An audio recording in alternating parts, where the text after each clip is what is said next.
नमस्ते दोस्तों, मैं प्रोफेसर सुभाष, हिंदी विभाग कुरुक्षेत्र विश्वविद्यालय कुरुक्षेत्र से आज आपके साथ चर्चा कर रहा हूं शहीद भगत सिंह के लेख की, जिसका शीर्षक है शहीद करतार सिंह सराभा।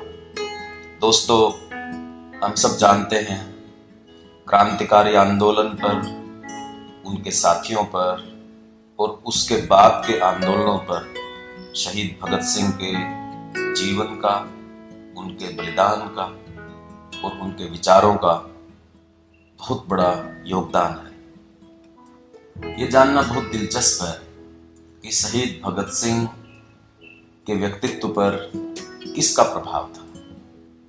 शहीद भगत सिंह के साहित्य से ही इस बात का हम अनुमान लगा सकते हैं कि उनका गुरुओं का, शहीदों का उनकी जिंदगी पर बहुत गहरा प्रभाव था। उनमें एक नाम था शहीद करतार सिंह सराभा।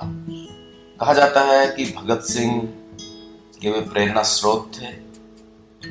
हमेशा उनकी तस्वीर अपने पास रखते थे और उनकी स्मृति में उन्होंने एक लेख लिखा जो नवंबर 1928 में चांद का जो फांसी अंक था उसमें प्रकाशित हुआ।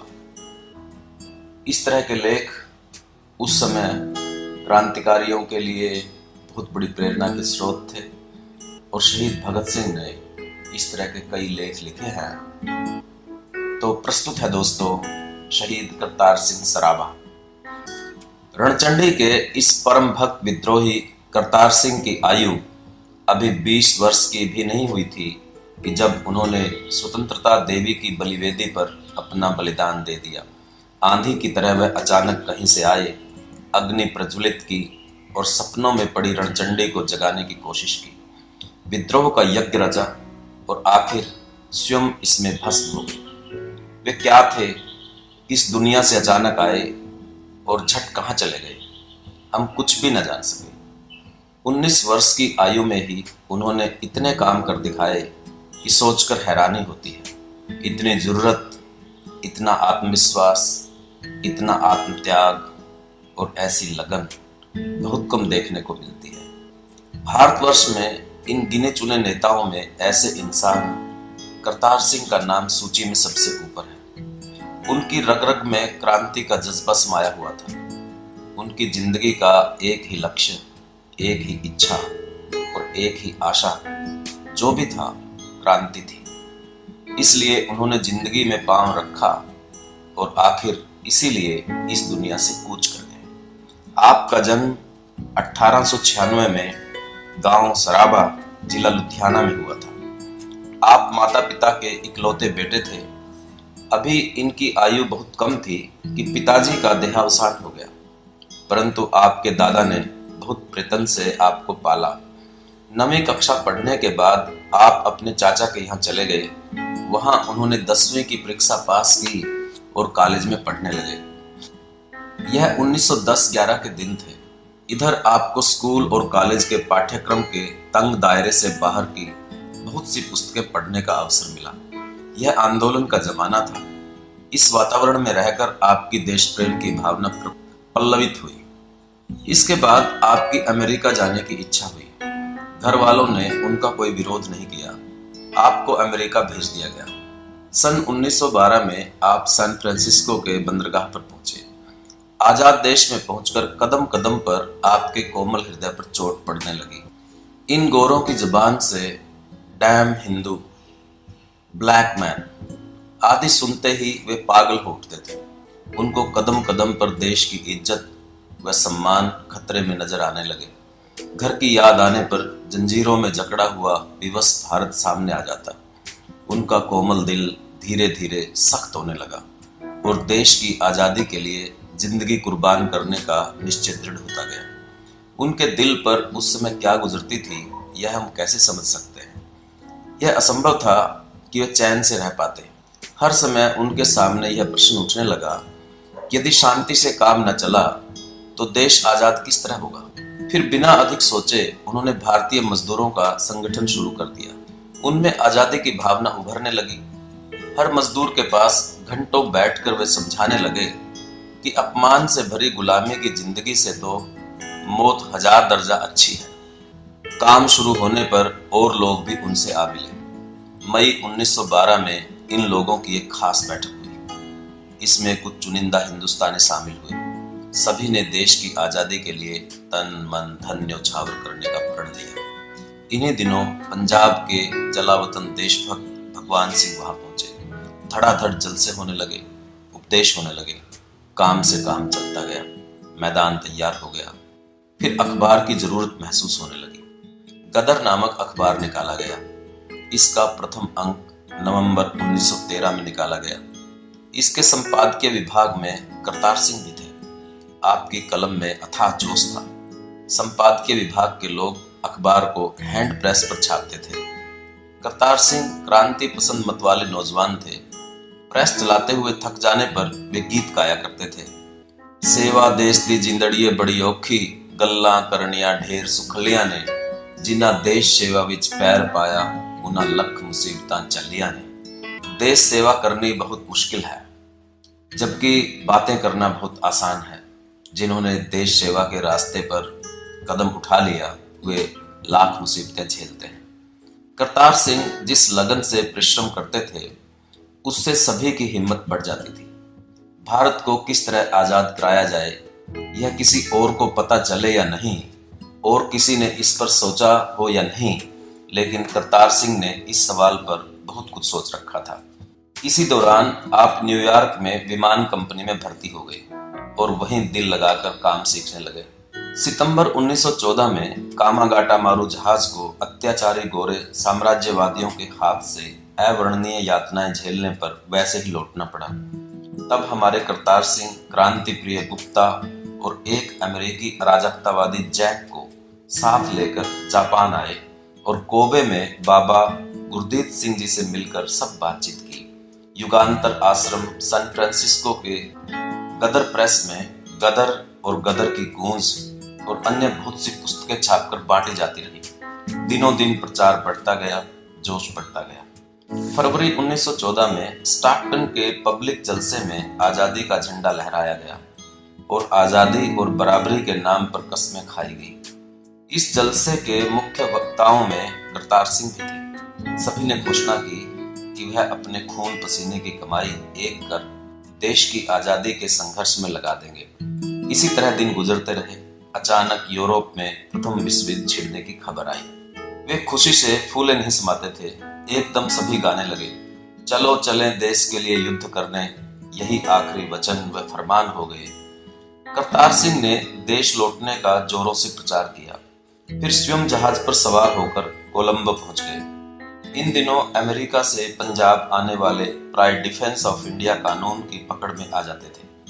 बहुत कम सही सलामत पहुंच पाते थे। करतार सिंह सही सलामत आ गए। बड़े जोरों से काम शुरू हुआ। संगठन की कमी थी, लेकिन किसी तरह वह पूरी की गई। दिसंबर 1914 में मराठा नौजवान विष्णु गणेश पिंगले भी आ गए।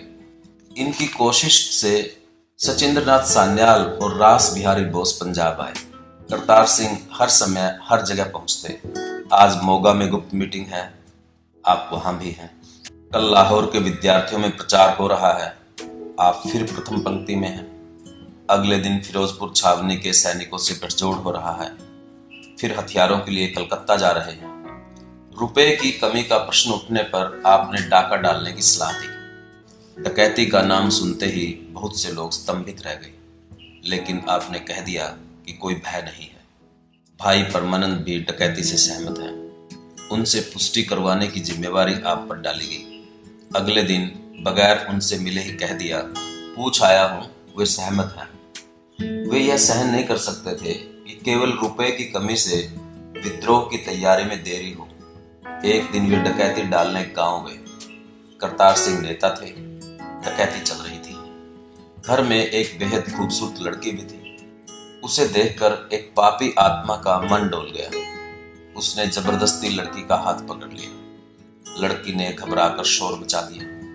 करतार सिंह एकदम रिवॉल्वर तानकर उसके नजदीक पहुंच गए और उस आदमी के माथे पर पिस्तौल रखकर उसे निहत्था कर दिया। फिर कड़क कर बोले, पापी, तेरा अपराध बहुत गंभीर है, तुम्हें सजाए मौत मिलनी चाहिए, लेकिन हालात की मजबूरी से तुम्हें माफ किया जाता है। फौरन इस लड़की के पांव में गिरकर माफी मांग कि हे बहन, मुझे माफ कर दो, और फिर इसकी माताजी के पैर छूकर कह कि माताजी, मैं इस पतन के लिए माफी चाहता हूँ। यदि वे तुम्हें माफ कर दें तो तुम्हें जिंदा छोड़ दिया जाएगा, वरना गोली से उड़ा दिया जाएगा।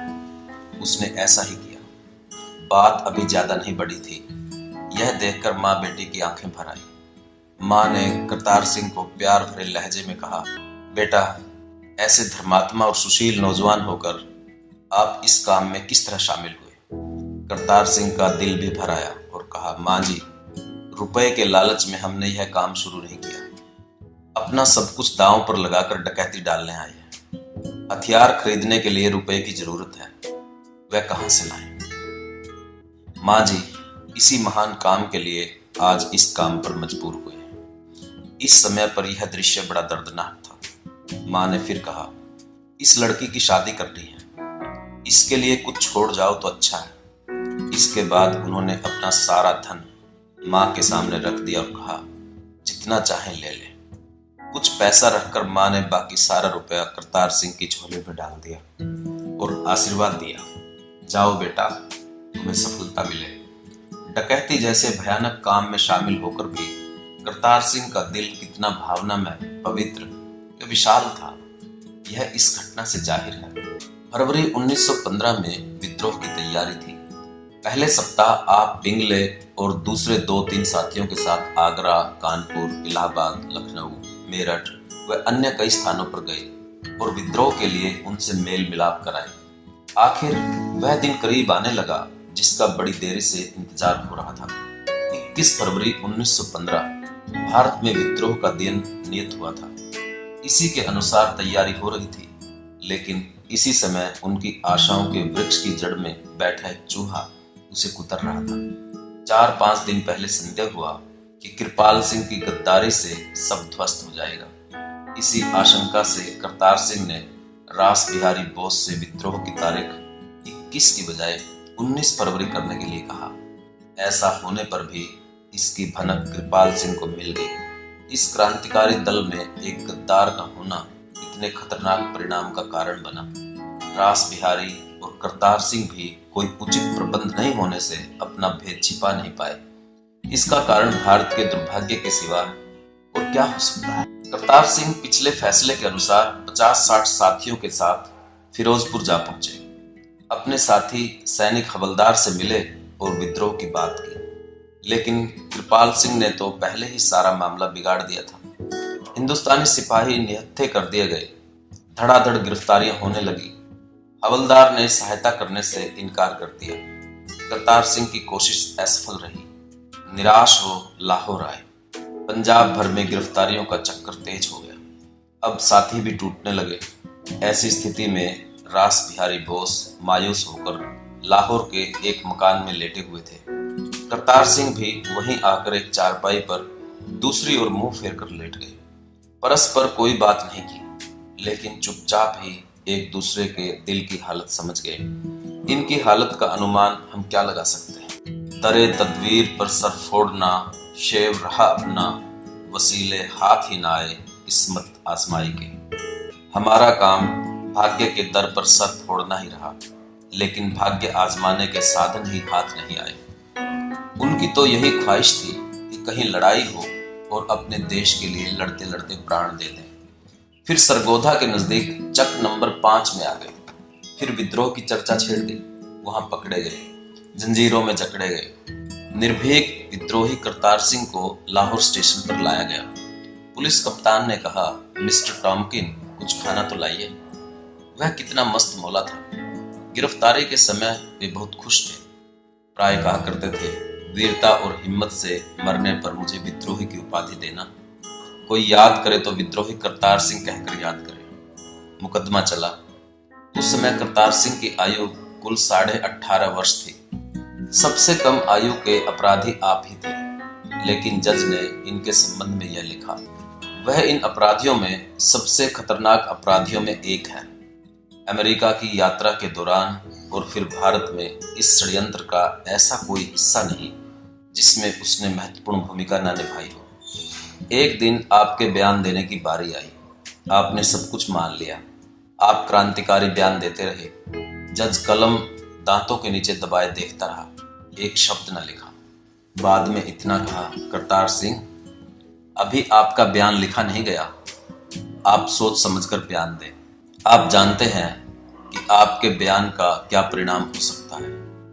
देखने वाले कहते हैं कि जज के इन शब्दों पर करतार सिंह ने बड़ी मस्तानी अदा से केवल इतना कहा, फांसी ही तो चढ़ा देंगे, और क्या, हम इससे नहीं डरते। इस दिन अदालत की कार्रवाई समाप्त हो गई। अगले दिन फिर करतार सिंह का अदालत में बयान शुरू हुआ। पहले दिन जजों का कुछ ऐसा विचार था कि करतार सिंह भाई परमानंद के इशारे पर ऐसा बयान दे रहे हैं, लेकिन वह विद्रोही करतार सिंह के दिल की गहराइयों में नहीं उतर सकते थे।